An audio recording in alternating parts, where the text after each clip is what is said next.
The three words that could make prayer obsolete were hidden in plain sight for 2,000 years. They told us it's done, as a line in a prayer, a comforting stamp to end pleading. They folded it into liturgy like a secret password, soft, unquestioned, sacred. But what if those three words, simple and seismic, were never meant to be a lullaby for the powerless? What if "it is done" is not the closing of a plea, but the opening of a command?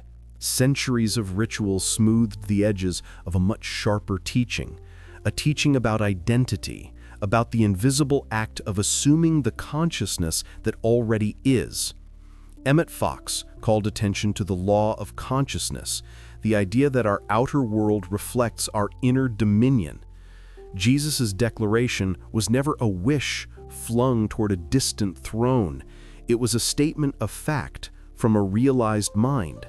The mind aligned with divine principle does not ask, it recognizes and therefore manifests. Imagine a key, small, unadorned, that unlocks the inner chamber where will and presence meet. That key has a name: realization. Most of us carry a bulky, rusted key called desire, which fits only the outer lock of hope and effort. The church taught the ritual of hope. The modern self-help market repackaged desire as manifestation. Both left the inner chamber sealed. In this video, we will pry open that chamber. We will read the phrase, "It is done," not as consolation, but as instruction. Assume the completed state. Drop the mendicant posture. Put on the robe of the creative mind. We'll trace how institutional habit dulled the phrase and how reclaiming its true edge reorders life from the invisible outward. Prepare for the audacious. The lost key is less a doctrine and more a disciplined practice, a daily interior act of sovereignty. Will you take it now? The domesticated declaration. For 2 millennia, "It is done" has been spoken in churches, whispered in bedrooms, murmured over hospital beds, always as petition, always as hope deferred. The faithful were taught to say these words with bowed heads and clasped hands, as if placing an order with a distant warehouse manager who may or may not check the inventory. But the original utterance, recorded in gospel, repeated in mystical tradition, carried no tone of request. It was declaration. When the Master said, "It is done," he spoke from a consciousness that had already achieved inner completion. The outer world was simply catching up to an inner fact. The church needed something else. It needed a congregation of perpetual askers, because askers return, askers tithe, askers fill pews on Sunday morning, seeking what they believe they lack. And so the sharp edge of realization was filed down into the soft ritual of petition. Here is how the transformation occurred, slowly and systematically over centuries. The early mystics spoke of becoming the Christ consciousness, of putting on the divine mind, of recognizing one's unity with the creative principle. These were dangerous teachings for an institution seeking centralized authority. If every individual could access the inner kingdom directly, what need for priests, what need for confessionals, for intermediaries, for the elaborate machinery of salvation administered from Rome or Canterbury or Constantinople? So the vocabulary was shifted. Realization became faith. Assumption became hope. The completed state became the distant reward. The phrase, "It is done," was allowed to remain in the liturgy precisely because its meaning had been inverted. What was once the declaration of a sovereign mind became the hopeful closing of a dependent prayer. The congregation could repeat the words without ever grasping their true weight. This was not conspiracy in the shadowy sense. It was institutional survival instinct, the same force that shapes every organization over time.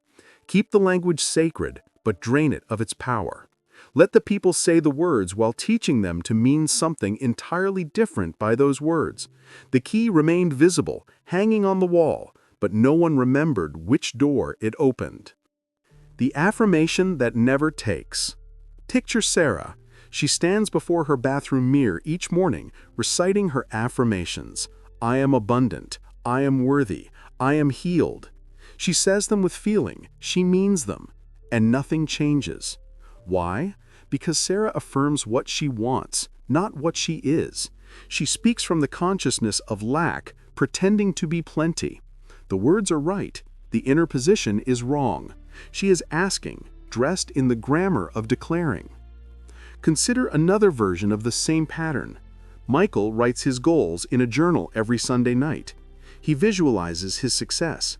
He creates vision boards with images of the life he wants to manifest. He speaks his intentions aloud to the universe. He does everything the books and courses told him to do. And still, somehow, the life remains out of reach. The relationship doesn't arrive. The income doesn't shift. The clarity doesn't come. What both Sarah and Michael have missed is the fundamental distinction between wanting and being. They are practicing advanced techniques of desire, not the simple practice of assumption. They are trying to convince the universe to give them something, rather than recognizing that consciousness does not receive, it creates. Now picture the same woman 3 months later. She stopped the mirror routine. Instead, one morning, making coffee, she feels a shift, quiet, unremarkable. A thought arrives. I already have what I need. Not as affirmation, as recognition. Her bank account hasn't changed, her circumstances haven't changed, but the inner arrangement has. She has assumed the state of sufficiency. Within 2 weeks, the outer world begins its rearrangement. A delayed payment arrives, an opportunity surfaces, not because she wished harder, but because she stopped wishing altogether. The difference is subtle, but absolute. In the first version, she was trying to change her outer world by speaking to it. In the second, she changed her inner state, and the outer world reorganized itself accordingly. This is the mechanism Emmet Fox spent his life explaining. Mind is cause, world is effect, not the other way around. The law Fox taught. Emmet Fox, that clear-eyed mystic of the 20th century, devoted his teaching to a single law, the law of mind. Mind is creative. Consciousness shapes form. What you hold as true in awareness becomes true in experience. This was not wishful thinking, dressed in spiritual language. Fox understood that thought is not merely commentary on reality. Thought is the architect of reality. He wrote and spoke in the spirit of the ancient teaching, as within, so without. As above, so below. The phrase, "it is done," operates entirely within this law. To say it is done is to occupy the mental state of completion. Not to hope for completion, not to work toward completion, to be complete. The science catching up to the mystic. What Fox intuited through spiritual practice, modern physics has begun to approach through mathematics and experiment. The observer effect in quantum mechanics suggests that the act of observation influences the behavior of particles. Consciousness is not separate from matter. It is entangled with it, shaping probabilities, collapsing wave functions into definite states. Fox would not have used this language. He spoke instead of divine mind, of spiritual law, of the creative power of thought held in consciousness. But the principle he taught aligns remarkably with what contemporary science hints at. Reality is not a fixed external thing that consciousness merely observes. Reality is participatory. The observer and the observed arise together. This is why assumption works. When you assume a state in consciousness, you are not wishing into an indifferent universe. You are reorganizing the field of potentiality from which your experience emerges. Fox called this prayer. Physicists might call it the influence of the observer on the quantum field. The vocabulary differs, the mechanism is the same. The mystic always arrives first. Science follows centuries later with instruments and equations, confirming what the contemplatives knew through direct experience. Fox stood in that lineage, the lineage of those who test spiritual laws in the laboratory of their own consciousness and report back. It works. Not because belief makes it work, because the law is impersonal, like gravity, operating whether you acknowledge it or not. To assume the done state is to consciously participate in this law. You are not hoping the universe will notice your desire. You are becoming the consciousness that generates the desired condition. And the universe, which is not separate from consciousness, responds by reorganizing form to match state. This is not magic. This is mechanics. Deep mechanics, invisible mechanics, but mechanics nonetheless. Assumption versus asking. The inner mechanism. Here is the mechanism stripped to bone. When you ask, you declare yourself separate from the thing desired. The very grammar of petition establishes a gap. I am here, lacking. The thing is there, withheld. The universe, or consciousness, or divine mind, call it what steadies you, does not contradict your self-definition. You remain the asker. The outer world reflects the inner position, want. When you assume, you collapse the gap. Assumption is the act of taking on the identity of the one who already has. You do not feel the future. You feel from the future. Following the teaching of Emmet Fox, you do not imagine the wish fulfilled as something coming. You rest in the consciousness of its present fact. This is not pretending. Pretense is a mask worn by doubt. Assumption is the quiet interior wearing of a new identity. The outer world, governed by the law of mind, reflects what you assume yourself to be. Let me give you 3 metaphors to anchor this distinction. First, the mirror and the window. Asking is like standing before a window, looking out at something you want on the other side of the glass. You can see it clearly. You can imagine touching it. But there remains the barrier, the separation, the distance. Assumption is like standing before a mirror. What you see is not separate from you.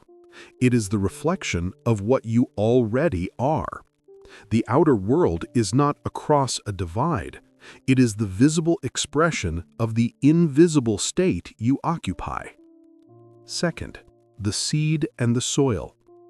Asking is like holding a seed in your hand and begging the soil to accept it, to nourish it, to make it grow.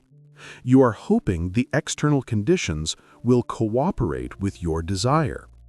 Assumption is like planting the seed and walking away. You do not beg.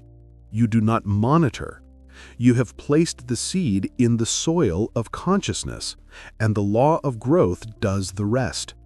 The outer harvest is not a reward for your asking. It is the natural result of the inner planting. Third, posture. Asking is the posture of reaching, of extending your hand towards something beyond your grasp. The muscles are tense. The body leans forward. The energy is one of effort and strain. Assumption is the posture of rest. The hands are open, but not grasping. The body is upright, but not rigid. You are not reaching for anything because you already occupy the space of having. These are not just poetic images. They describe the actual inner mechanics of manifestation. The mind does not respond to your words. It responds to your state. And your state is revealed not by what you say, but by the posture of your consciousness. The 3-minute practice. Here is the practice. I will give it to you now, simple and unadorned, so you may use it today. Assume the done. 3-minute practice. Step 1. 60 seconds. Sit quietly. Close your eyes. Choose one thing you have been asking for. Small or large, it does not matter. Name it clearly in your mind. Step 2. 90 seconds. Now release the asking. Do not visualize the thing coming to you. Instead, feel what it would be like if it were already complete. Not joy, not excitement, just the calm factuality of it being so. Emmet Fox taught, the feeling is the secret. Inhabit the state of completion. Let your breathing slow. Let the reality of it settle into your chest. Step 3. 30 seconds. Open your eyes. Say quietly once, "It is done." Not as prayer, as statement. Then go about your day. Do not check for evidence. Do not repeat the exercise obsessively. You have assumed. The law is now in motion. The trap in the temple. Now the uncomfortable part. Most of what passes for spiritual practice today, in churches, in workshops, in best-selling books, actively reinforces the mendicant posture. Not by accident, by design. When you are taught to pray for guidance, to ask for blessings, to petition for healing, you are being trained to remain the asker. The institution survives on your returning need. If you realized you could assume the state of answered prayer, why would you return? The modern self-help market is no better. It repackaged asking as manifesting and sold it back at seminar prices. Visualize your dream, write your vision board, speak your intentions to the universe. All asking, all gap-making, all designed to keep you in the cycle of want and seek. Emmet Fox saw this clearly. He broke from institutional religion precisely because he understood the teaching of Jesus was about the transfer of creative power to the individual mind. The church could not allow that transfer. It would render the church obsolete. This is not conspiracy. This is simply the survival instinct of institutions. They must keep the key in their possession. We are here to take it back. The ego's revolt. Assuming the done is simple. It is not easy. The ego, that necessary fiction of separate self, resists. Why? Because assumption dissolves its primary strategy. Effort, striving, the story of becoming. The ego is built on lack. It needs a gap to cross, a mountain to climb, a future prize to justify its existence. When you assume completion, you remove the ego's narrative purpose, and it panics. You will feel this as doubt, as restlessness, as the urge to do something to make the thing happen. You will want to check your email, refresh the page, ask the question, force the outcome. This is the ego reasserting its dominion. Do not obey it. There is also the social friction. Your assumption of completion makes others uncomfortable. If you are no longer asking, no longer striving, no longer performing lack, you disrupt the social script. Friends who bond over shared complaint will feel your shift as betrayal. Family who thrives on advice giving will feel your calm as rejection. Let them feel it. You are not responsible for maintaining their script. The dark night of silence. There is a phase, often unreported, where the old noise stops, but the new clarity has not yet emerged. This is the ego's dark night. You have released the asking, you have assumed the done, and then nothing. Silence, stillness, an emptiness that can feel like abandonment. This is not failure. This is gestation. The mind, accustomed to the constant hum of desire and pursuit, interprets silence as loss. Where is the motivation? Where is the drive? Where is the familiar tension that once organized each day around the project of becoming? Gone. And in its place, a void that the ego reads as death. But what dies in this silence is only the false self, the self that needed incompleteness to justify its existence. What is being born, quietly and without fanfare, is the self that simply is. The self that does not require constant stimulation or validation. The self that rests in its own being without apology or explanation. This phase can last days or months. It is marked by a subtle disorientation, a feeling of being untethered from the old moorings without having yet found new ones. Relationships may feel distant. Ambitions may feel hollow. The activities that once brought satisfaction may suddenly seem meaningless. Do not mistake this for depression. This is not the heaviness of suppressed emotion.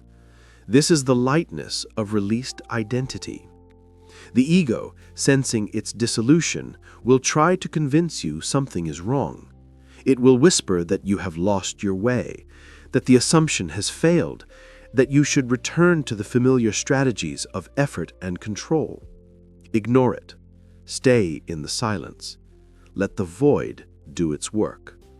What emerges on the other side is not the old self improved, but an entirely new configuration of consciousness, one that does not need to become, because it already is. The institutional engine. The church did not hide the teaching out of malice. It hid the teaching out of fear. In the early centuries, mystics spoke openly of realization, of assuming the Christ consciousness, of the inner kingdom. But mysticism is solitary. It does not require hierarchy. It does not require priests. It does not require buildings or tithes or weekly attendance. An institution cannot run on realization. It runs on dependence. So the teaching was adjusted. Prayer became petition. Scripture became rulebook. It is done became the closing line of a transaction with a distant deity who may or may not approve the request. The key was locked in the vault, and the congregation was told the vault door was heaven itself, accessible only after death. Emmet Fox challenged this. He said, "The kingdom is within, now.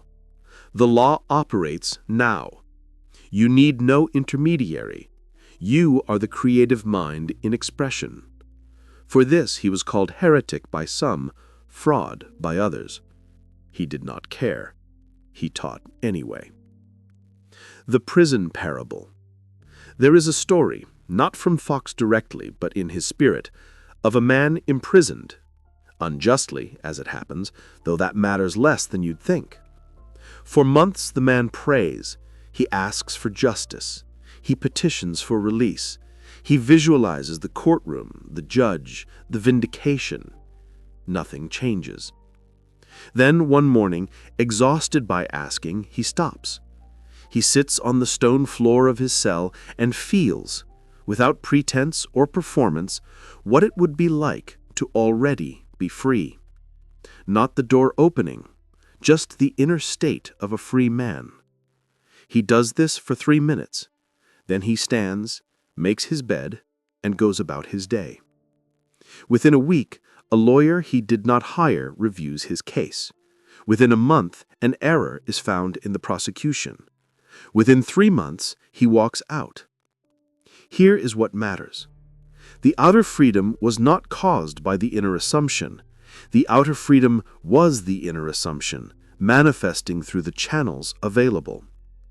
The law of mind does not deliver packages. It rearranges reality to match the dominant mental state. The man did not escape prison. He stopped being a prisoner in consciousness, and the outer world corrected itself accordingly. A dialogue of resistance. Let me show you what this resistance looks like in praxis, in the interior dialogue of someone first encountering this teaching. The voice of doubt. But if I assume it's done, won't I stop working toward it? Won't I become passive, lazy, complacent? The answer, no. Assumption is not passivity. It is the deepest form of action. Action at the level of cause rather than effect. When you assume the state, inspired action follows naturally. You do not force, you do not strain. You move from rest, not from lack. The voice of fear. What if I assume and nothing happens? What if I'm wrong? The answer, the law does not fail. But your assumption must be pure. Not hope disguised as assumption, not desire wearing the mask of certainty.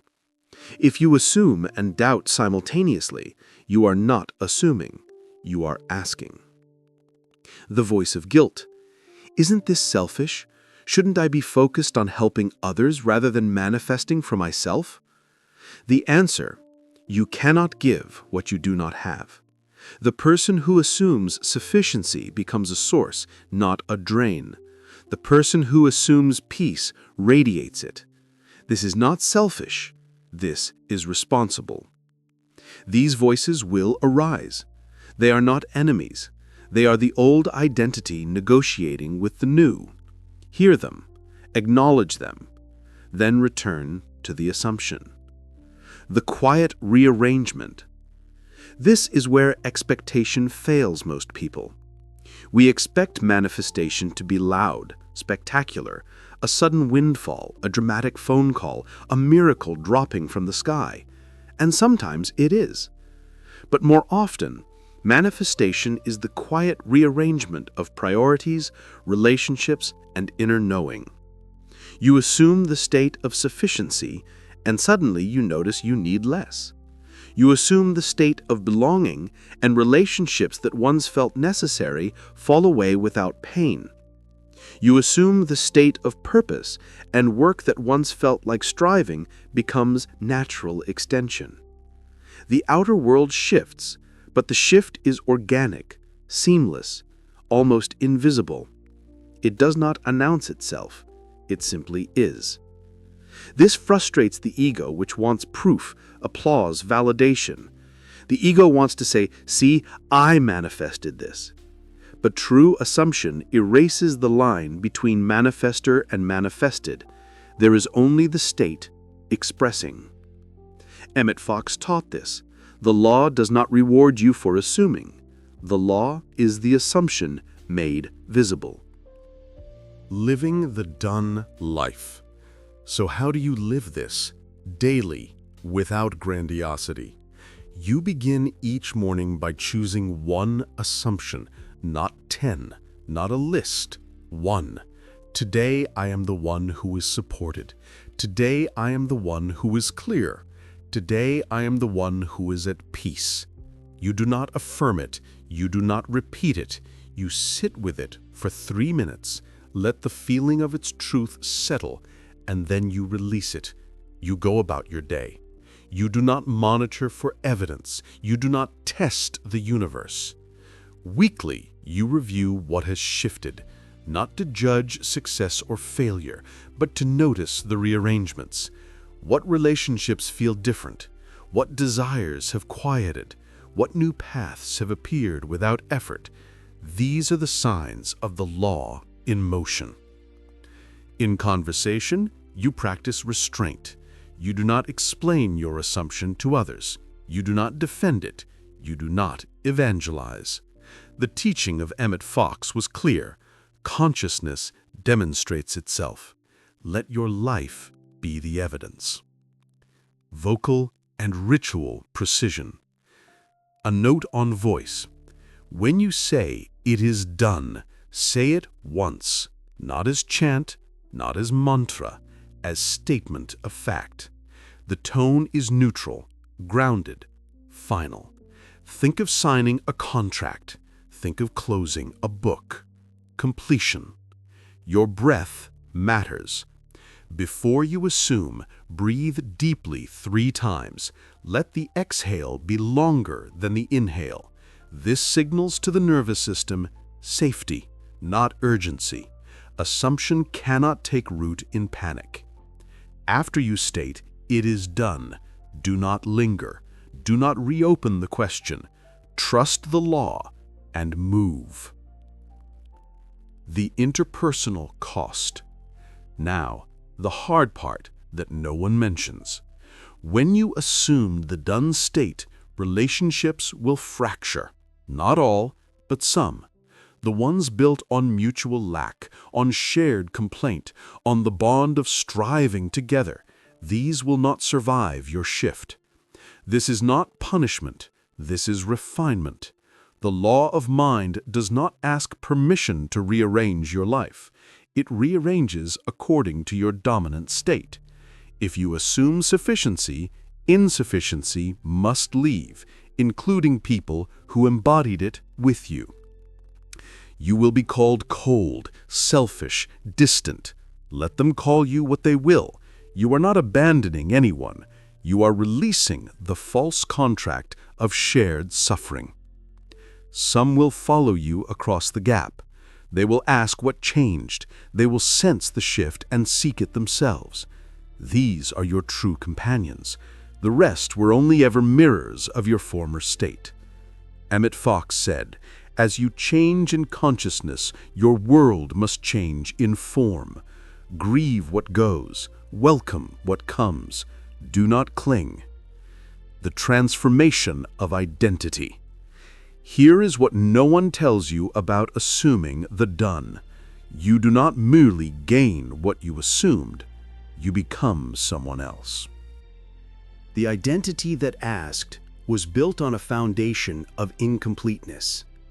Every relationship, every habit, every daily rhythm was structured to support that incomplete self. When you assume completion, the old identity does not upgrade, it dissolves. This is why the losses feel so acute in the beginning. You were not losing people or opportunities. You were losing the version of yourself that needed those particular people and opportunities to feel real. The person who wakes up 6 months after assuming sufficiency is not the same person who began the practice. The name is the same, the body is the same, but the interior configuration has shifted entirely. You will notice this first in small ways. Foods that once comforted you lose their appeal. Conversations that once engaged you feel hollow. Ambitions that once drove you seem suddenly arbitrary. This is not depression. This is reorganization. The new identity is quieter, simpler, more direct. It does not need to prove itself. It does not need to perform. It does not need constant stimulation or validation or distraction. It is sufficient in its own being. This can be unsettling, especially if you built a life around the old identity's needs. Solitude may increase. Social circles may shrink. The busyness that once felt like purpose may reveal itself as avoidance. Let it. The stillness that follows is not emptiness. It is clarity. In this stillness, you will learn what Emmet Fox called the practice of the presence, the ability to simply be, without agenda, without anxiety, without the compulsive need to fill space or time with activity. This is the peace the world cannot give. It is not achieved. It is assumed and then lived. And here is the paradox. From this still center, more genuine action flows than ever flowed from the frantic striving of the incomplete self. But now the action is aligned, effortless, free of the desperate quality that marked the old efforts. You do not become passive. You become precise. Service through silent emanation. There is a question that arises when one first assumes completion. What about service? What about helping others, contributing to the world, making a difference? Does assumption turn you inward to the exclusion of outward engagement? The answer is subtle and requires careful understanding. The realized being does not serve through teaching, proselytizing, or insisting that others follow the same path.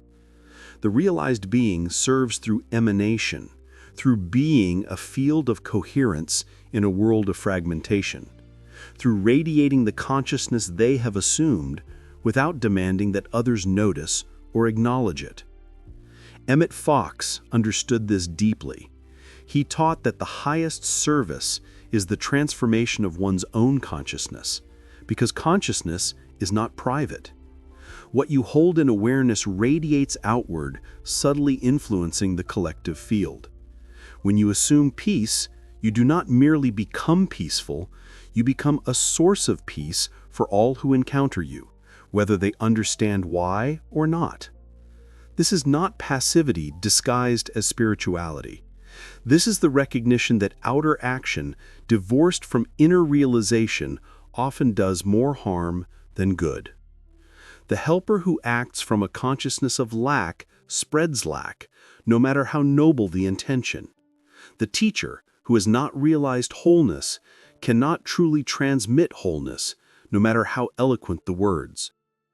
But the person who has assumed completion serves effortlessly, not through grand gestures or public declarations, but through presence.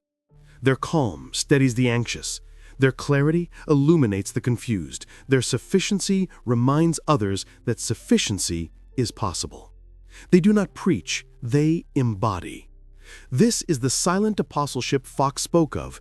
You become a walking demonstration of the principle, and those who are ready to see will see. Those who are not will pass by. And that too is perfect.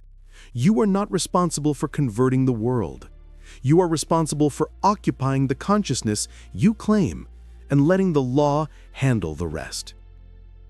Service, then, is not something added to the realized life. It is the natural overflow of assumption. The person who assumes peace contributes peace. The person who assumes abundance contributes abundance. Not by giving advice or offering techniques, but simply by being what they have assumed. This is how the teaching spreads, not through institutions or campaigns, but through contagion of consciousness. One person realizes. Their realization creates a ripple. Another person, sensing the ripple, investigates the source and discovers the principle for themselves. And the circle expands, quietly, without force. Your highest service is your assumption. Everything else follows. The loss that is gain. Here is the final reversal. What feels like failure when you first assume is often the clearing, the job you lose, the relationship that ends, the opportunity that vanishes. You will doubt. You will think the assumption was wrong, that you did it incorrectly, that the law has abandoned you. It has not. The law is removing what does not match the new state. You assumed abundance. Scarcity-based income must go. You assumed peace. Chaotic relationships must dissolve. You assumed purpose. Distracting pursuits must end. This is the rearrangement Emmet Fox spoke of. The outer form is catching up to the inner fact. The delay between assumption and manifestation is not punishment, it is process. The old must be composted before the new can root. Trust the gap. The loss is not the end, the loss is the labor before birth. Within weeks or months, you will look back and see what you thought you needed was a smaller version of what you truly wanted. The law delivered the truer thing, but it had to take the lesser thing away first. If this cracks something open inside you, type "done" in the comments and share one small way you'll assume the finished state today. I'll read the replies and pin the ones that show courage. The lost key was never lost. It was locked inside the very phrase we repeated without understanding. "It is done" is not the ending of a prayer. It is the beginning of sovereignty. It is the moment you stop asking the universe to give you what you already are in consciousness. It is the moment you stop waiting for permission and grant it to yourself. It is the moment you recognize, I am not becoming, I am. The church hid this because it could not survive your realization. The self-help industry hid this because it could not profit from your completion. But the teaching remains, encoded in 3 words, waiting for those who can hear differently. Emmet Fox and Jesus spoke across centuries with the same voice. They taught the same principle, though in different contexts, to different audiences, with different vocabularies. Fox called it the law of mind. Jesus called it the kingdom within. Both pointed to the same truth. Consciousness is creative, and the individual who realizes this becomes a co-creator with the divine principle that governs all manifestation. Jesus demonstrated the principle through his life and works. He did not ask for miracles. He assumed the consciousness from which miracles were natural expressions. When he said, "It is done," he was not hoping the Father would hear him. He was stating that the inner work was complete and the outer world would conform accordingly. Fox explained the principle through metaphysics and psychology. He gave seekers a framework, a language, a set of practices to make the ancient wisdom accessible to modern minds. He demystified what the church had made mysterious. He secularized what religion had made sacred, and in doing so, he returned the power to the individual. Both men paid a price for this teaching. Jesus was crucified by the religious authorities of his time. Fox was marginalized by the religious authorities of his. But the teaching survived both men because it is not a teaching about them. It is a teaching about the law itself, impersonal, eternal, available to anyone willing to test it. You do not need to be ready. You do not need to be perfect. You need only to assume the state of the one who already is. The law will do the rest. Begin today. 3 minutes, 1 assumption, the feeling of completion, then release it. And watch as the invisible becomes visible, as the inner arrangement manifests as outer form, as the done becomes the demonstrable. You are already that which you seek.